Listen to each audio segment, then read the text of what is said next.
What's the scoop? Now I'm thinking about ice cream. Yum. No, really. What's the scoop with topics about food that just won't go away? An example, let's start with the gluten-free movement that has taken foodies by storm, so much that companies feel compelled to label foods that were already gluten-free as gluten-free in hopes of selling more product and cashing in on the craze.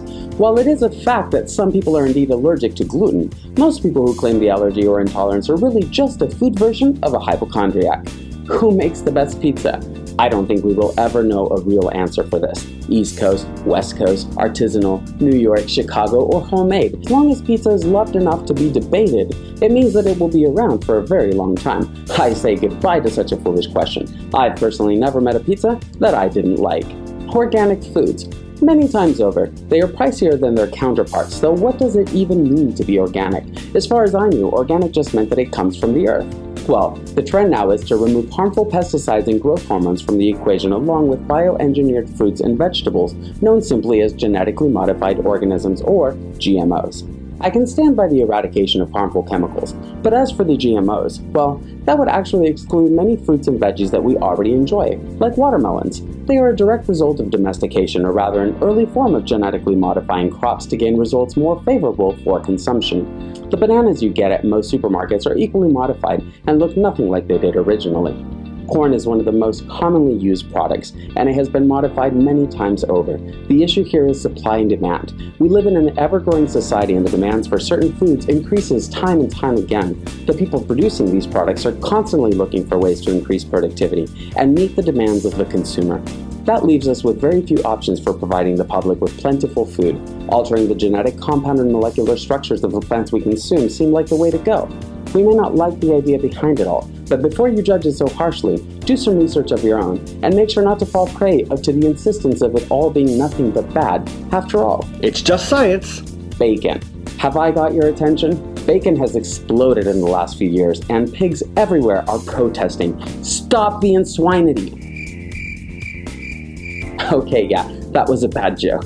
On a more real note, bacon went from a staple breakfast item to being put on just about anything. We put it in chocolate, wrap it on fruits and vegetables, or we add sugar and make candy out of it. We have bacon-flavored chips, bacon ice cream, and even bacon-covered donuts.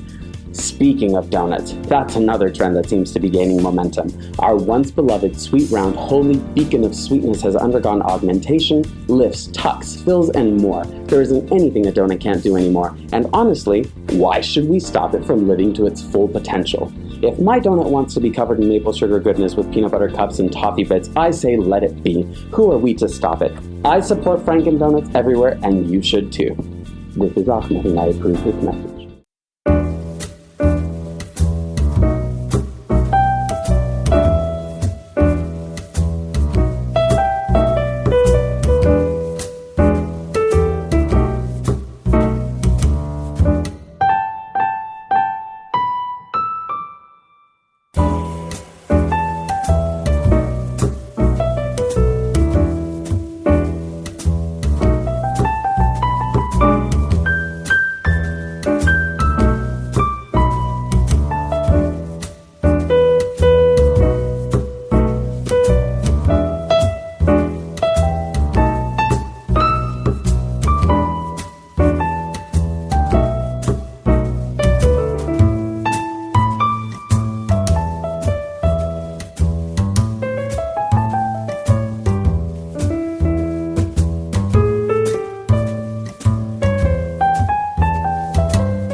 Cakes, cookies, bread.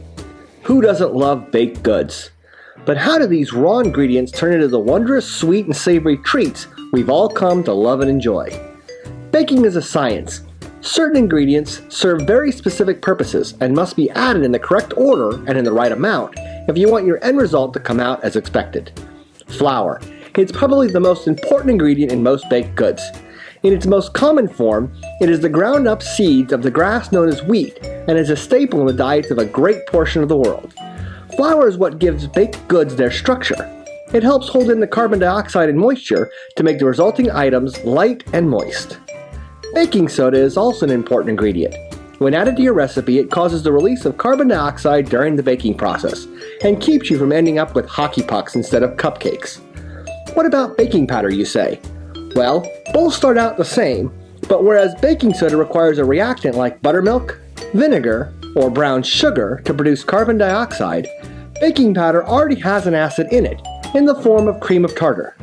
Yeast can also be used to create carbon dioxide bubbles, especially in breads, but since yeast is alive, that's a biological process rather than a chemical function.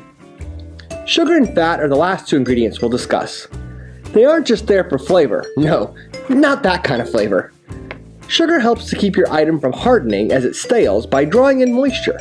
Fat, like butter or oil, can also help trap moisture and coat the flour. So, the next time you sit down to enjoy a moist piece of cake, a crisp and delicious cookie, or a slice of fresh bread, remember, it's just science. You take the good, you take the bad, you take them both, and there you have the facts of life. I don't mean to burst your bubble, but all Fruit Loops taste the same, regardless of their color. Carrots don't actually improve your eyesight, but they are still good for you in other ways, so don't stop eating them just yet. Speaking of, a package of baby carrots is actually just regular-sized carrots that are shaved down to a small size. There are 7,500 varieties of apple. At an apple a day, it would take you about 20 years to try them all.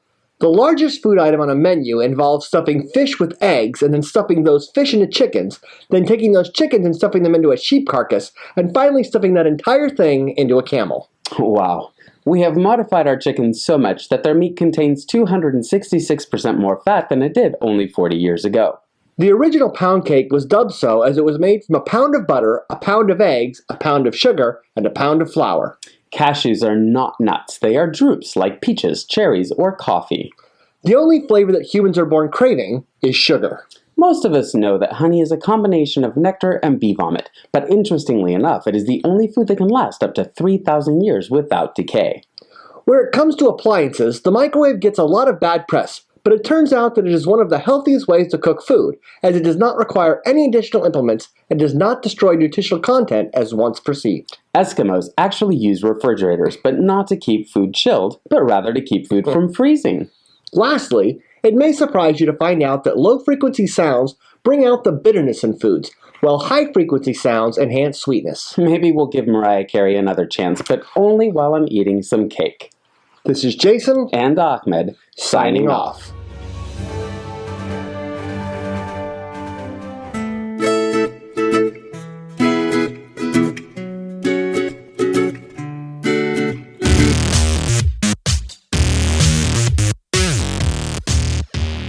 We have got to do another episode like this. Hey guys, thanks for joining us. We'll see you next week.